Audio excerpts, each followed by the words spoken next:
Από την επέλαση των ΜΑΤ στο Χημείο πρέπει να σημειώσουμε τα εξής γεγονότα. Πρώτα ότι στην είσοδο του Χημείου υπήρχε επιγραφή που έλεγε «Το Πολυτεχνείο ζει, νεολαία Πασόκ».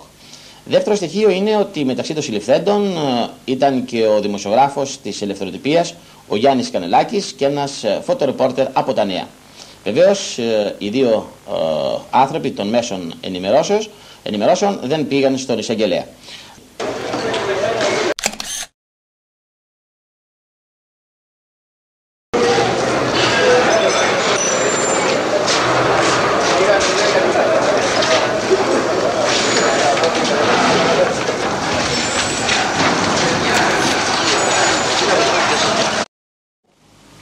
Αυτός δεν είναι άνθρωπος, είναι μια ιδέα, χαβαλές δεν γίνεται χωρίς τον Αρκουδέα.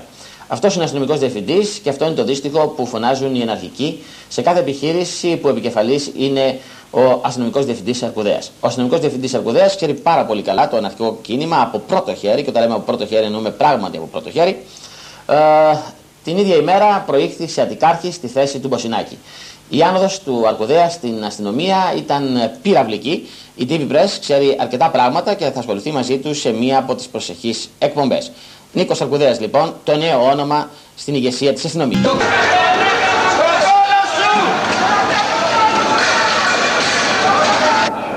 Ο παρατηρητής των θλιβερών γεγονότων στη φετινή επέτειο του Πολυτεχνείου είχε να παρατηρήσει τα εξής. Το μεγάλο κακό δεν έγινε από τους αναρχικούς, οι οποίοι βέβαια και έκαψαν και λαιλάτισαν και έκαναν του κόσμου τους ζημιές στην Αθήνα. Το μεγάλο κακό έγινε από τους δίθεν αγανακτισμένους πολίτες που κατέβασε το Πασόκ για να σώσει δίθεν πάλι τη δημοκρατία.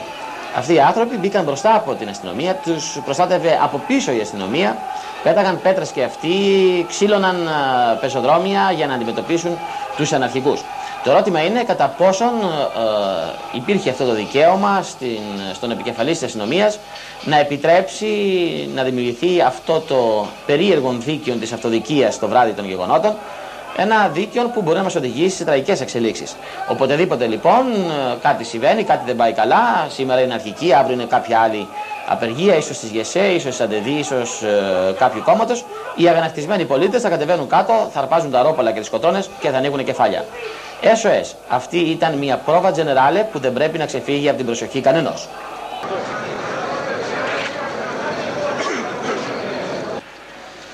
Το Πασόκ ανέλαβε να δείξει πως εννοεί τη λιτότητα και την επίθεση ενάντια στους εργαζόμενους. Ανέλαβε να δείξει, ακόμα και σ' όσους ήταν τυφλοί, ότι οι δολοφόνοι του κράτους θα επιστρατευτούν για να επιβάλλουν την τάξη. Δεν πρόκειται το Πασόκ να μείνει μόνο στα πραξικοπήματα στη ΓΕΣΕ. Δεν πρόκειται να καταργήσει μόνο την ΆΤΑ. Θα περάσει στη δολοφονική και φασιστική βία για να επιβάλλει την τάξη των αφεντικών, την τάξη του κράτους, την τάξη του Διεθνούς Νομισματικού Ταμείου. Λιτότητα σημαίνει και καταστολή και δολοφονίες. Όμως δεν πρόκειται να επιτρέψουμε να συνεχίσουν ανενόχλητοι να δολοφονούν. Ακόμα και οι πέτρες θα σηκωθούν για να αναθεματίσουν τους δολοφόνους. Το Πασόκ ανέλαβε να δείξει πως εννοεί τη λιτότητα και την επίθεση ενάντια στους εργαζόμενους. Ανέλαβε να δείξει, ακόμα και σ' όσους ήταν τυφλοί, ότι οι δολοφόνοι του κράτους θα επιστρατευτούν για να επιβάλλουν την τάξη. Δεν πρόκειται το Πασόκ να μείνει μόνο στα πραξικοπήματα στη ΓΕΣΕ. Δεν πρόκειται να καταργήσει μόνο την ΆΤΑ. Θα περάσει στη δολοφονική και φασιστική βία για να επιβάλλει την τάξη των αφεντικών, την τάξη του κράτους, την τάξη του Διεθνούς Νομισματικού Ταμείου. Λιτότητα σημαίνει και καταστολή και δολοφονίες. Όμως δεν πρόκειται να επιτρέψουμε να συνεχίσουν ανενόχλητοι να δολοφονούν. Ακόμα και οι πέτρες θα σηκωθούν για να αναθεματίσουν τους δολοφόνους. Θα ζήσουν αυτοί καλά και εμείς χειρότερα.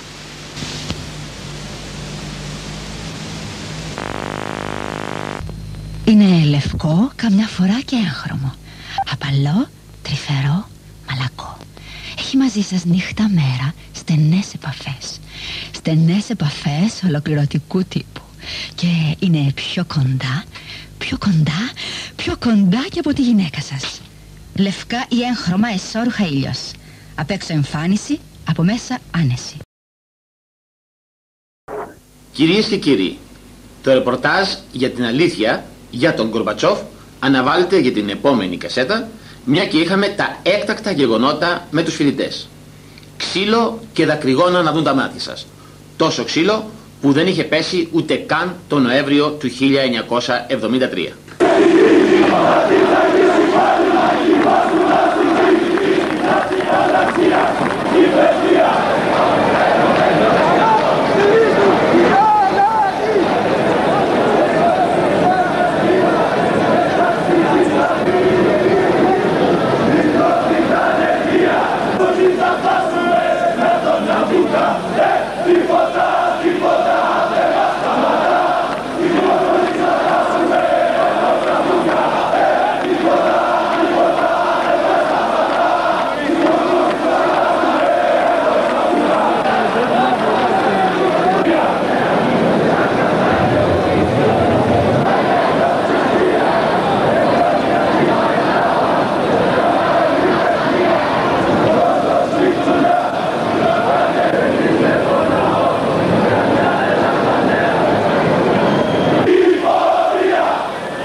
Λοιπόν, αυτό ήταν, Γιώργο Οικονομέα, το μικρό αλλά χαρακτηριστικό βίντεο. Πάμε να το ξαναδούμε και νομίζω μπορούμε να εξηγήσουμε, βλέποντας την εικόνα και τα τόξα, να καταλάβουμε καλύτερα τι έχει συμβεί. Die Polizei macht das. Ja, komm, ja, komm. Τι μαλάκας είναι, ρε. Είναι μαλάκες, ρε. Είναι μαλάκες, ρε. Είναι απίστευτο. Πούστη.